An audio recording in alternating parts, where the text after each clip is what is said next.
செய்தியை பார்த்து வருகிறோம். மத்திய அரசின் வக்ஃபு சட்ட திருத்த மசோதாவிற்கு எதிரான தீர்மானத்திற்கு எதிர்ப்பு தெரிவித்து தற்போது பாஜக எம்எல்ஏக்கள் சட்டப்பேரவையிலிருந்து வெளிநடப்பு செய்திருக்கின்றனர்.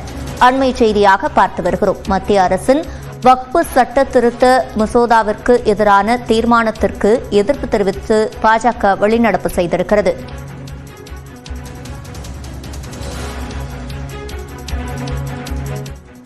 மாண்புமிகு பேரவைத் தலைவர் அவர்களே, கூட்டுக்குழுவில் எங்களுடைய நாடாளுமன்ற உறுப்பினர் ராஜா அவர்களையும் அப்துல்லா அவர்களையும் பேசவே விடவில்லை.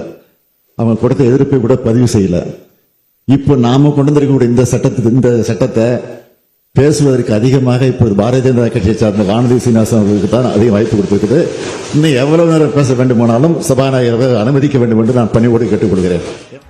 தமிழ்நாடு அரசின் தீர்மானத்தை பாஜக ஏற்கவில்லை என்று கூறியிருக்கிறார்கள். இந்நிலையில் தற்போது பாஜக எம்எல்ஏ வானதி சீனிவாசன் செய்தியாளர்களை சந்தித்து வருகிறார். நேரடி காட்சியில் தாங்கள் அதை எப்படி உணர்கிறார்களோ அதை பற்றி எல்லாம் கூறினார்கள்.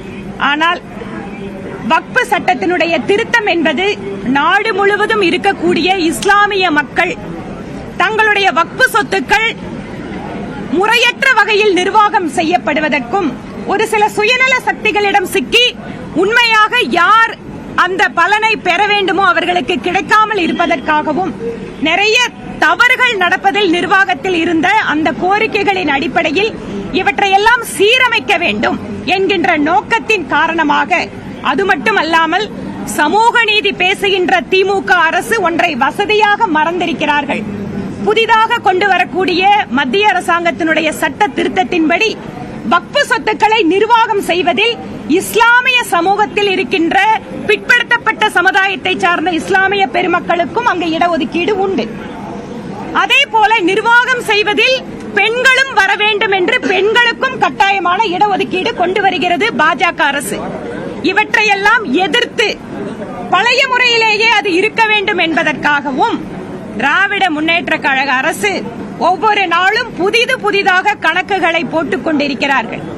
ஒவ்வொரு நாளும் தமிழகத்தில் இருக்கக்கூடிய மக்களுடைய பிரச்சனைகளை பற்றி பேசுவதை தவிர்த்துவிட்டு, மக்களுடைய பிரச்சனைகளை தீர்ப்பதில் கவனத்தை விட்டுவிட்டு ஒவ்வொரு நாளும் இந்த புதிதான கணக்குகளை போட்டு மத்திய அரசுக்கு எதிராக ஏதாவது ஒரு வகையில் ஒரு தீர்மானத்தையோ அல்லது ஏதாவது ஒரு பிரகடனத்தையோ கொண்டு வந்து மக்களை திசை திருப்ப முயற்சி செய்கிறார்கள். இந்த தீர்மானம் அது இன்னும் ஒரு சாட்சியாக நாங்கள் பார்க்கிறோம். இந்த நாட்டில் இருக்கக்கூடிய இஸ்லாமிய மக்களுக்கும் கிறிஸ்தவ மக்களுக்கும் இந்து மக்களுக்கும் அரசியலமைப்பு சட்டம் சமமான உரிமைகளை வழங்கி இருக்கிறது. ஒரு மதத்தினுடைய பின்பற்றுவதை, ஒரு மதத்தை அவர்கள் அந்த வழிபாடு செய்வதில் எந்த விதமான பிரச்சனையும் கிடையாது.